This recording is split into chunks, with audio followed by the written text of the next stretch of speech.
Hey everybody, Josh Larson here with Rage with another monthly market update for March. As you probably have heard, things are a bit crazy out there, so we want to walk through exactly what's going on very briefly so that you understand this market. So first of all, what we have been talking about is shifting market demand. That is now sustained market demand. In other words, there are enough buyers out there to absorb all of the homes that go on the market, and so this is sustained demand. It's not as seasonal as it used to be. Another thing we talked about last time was low interest rates. Those are now climbing, and we warned everybody last time that they weren't going to stay this low forever. They couldn't, and sure enough, they are now starting to climb. So we're going to talk briefly about the climbing interest rates. And then lastly, we talked about record low inventory, and now we're going to talk about how low can you go with inventory. So first, sustained market demand. We talked briefly before about how when people are buying a home, they prioritize these four circles: where they live, where they work, where they play, and where they learn. They were wanting to live around their schools for their kids, or cut down their work commute, and so they wanted to be close to work, or but they were choosing between those four circles. And what COVID has done is kind of combined, especially these three: play, work, and learn. But we know kids are eventually going to be going back to school, but people are able to work from home now, and so that has allowed them to really prioritize play. Where do they want to recreate? Do they want to be near the Cherry Creek Reservoir or the Chatfield Reservoir, or do they want to be near the foothills so that their ski commute is shorter? Or do they want to be near downtown or Cherry Creek, near the restaurants? That sort of thing is actually taking more priority than work commute. And so that's one shift that we're seeing. Then also what we're seeing in that is people are looking for larger homes. They're moving from smaller homes into a home where they can combine two or more of those circles. Sustained market demand. This is what it's going to feel like for a while. This is the new normal from what we can tell. And this graph shows you the difference from just 1 year ago. In February of 2020, there were an average of 16 showings per week on listings. Now it's 26 showings on average. That's for the $0 to $500,000 range. $500,000 to $1 million. Look at this spike. There was an average of 4 showings per week, and now there's an average of 21 showings. This is in February, where we're typically slower than the rest of the year. 21 showings on average on listings from the $500,000 to $1 million price range. Across all listings, the average has gone up from 5 showings per week to 16 showings per week. And if you're a buyer, you have felt this.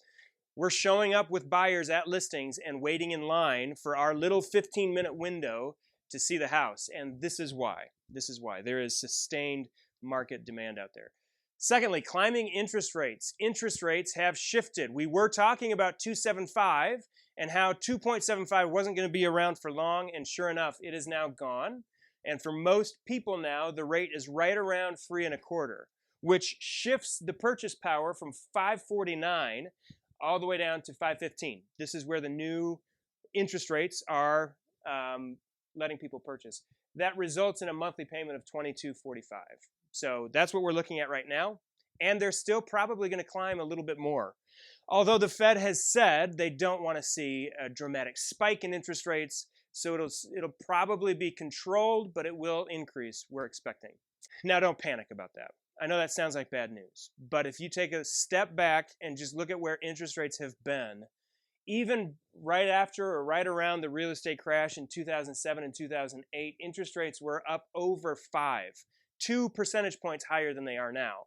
So we are still, even at 3.25, at record low interest rates. So it's still, if you can, a great time to lock in an interest rate for the next 30 years, because we don't know when or if we'll see rates this low again. So don't panic about 3.25. It's still an amazingly low interest rate.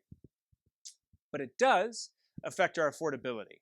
We talked briefly about this in the last report. Affordability is where interest rates and monthly mortgage payments impact people's income, and there's kind of a sweet spot of affordability, which at 275, we were saying we could grow from an average price of $600 all the way up to $680 if rates would stay there. However, they didn't. And just this little climb of half a point to 3.25 has dropped us from 680 at affordability down to 640. That's where affordability is at an interest rate of 3.25. Then lastly, how low can you go? And this is really interesting. This shows us what's been going on with our inventory. This first little graph over here shows you the new listings coming on the market every week. And in February of 2020, 1 year ago roughly, we were seeing an average of 750 homes at the $500,000 and under range hitting the market every week. From 500 to a million, we were seeing 450 homes hitting the market every week. And across the board, we were seeing about 1,300 homes a week hitting the market. Now, what we're seeing in 2021 is staying steady at that 500 to a million, about we're averaging 450 a week. But that below 500 price point, which is where a lot of first-time buyers are, is dropping. It's declining. We're actually seeing less homes hit the market. But this is where it gets interesting. Active daily listings. This means when you look at the market, how many active homes on a Thursday are actually on the market.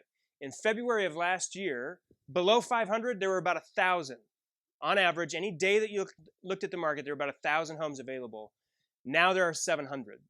And in the 500 to a million price point, which is where buyers are moving up into as they're looking for those larger homes, we went from 1,300 average daily listings to 550, a drop of more than 50%, which is significant. That means even though our new listings coming on the market hasn't really dropped that much, they're getting absorbed much faster. So one person said it used to be that if you drive by 50 homes, you would see at least one for sale. Now you've got to drive by 500 homes before you see one that's actually for sale. You'll still see the for sale signs in the yard, but they're all under contract.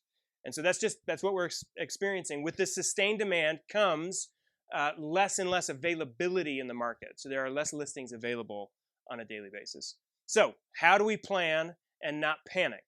Because some of these numbers could cause you to panic a little bit, and you don't need to.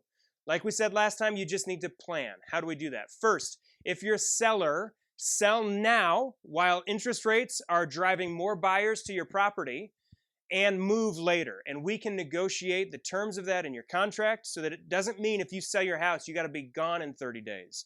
We can negotiate an extended stay in your house post-closing to give you more time to find your next house. Secondly, buyers. More inventory is coming. I know it doesn't feel like it, especially if you've been out looking for the last 5 weekends and haven't been able to get anything. More inventory is coming. We typically see much more inventory in March, April, and May as more sellers hit the market. As their kids start to get near the end of the school year and they feel like they're freed up to move, we are going to see more homes hitting the market. So don't panic. Just be ready. Just be ready to get out there. Get your pre-approval done with your lender so that as these homes hit, you can be out there looking. And then lastly, if you're planning to sell and buy, it's all about timing.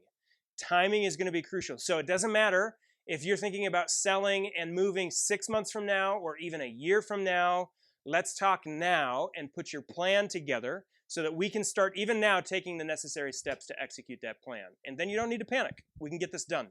So that's the update. If you've got any questions, feel free to reach out to us at any time. You can go to our website at yrage.com. You can call us on our cell phones. We're available to you. Feel free to let us know. Thanks for watching. Have a great week.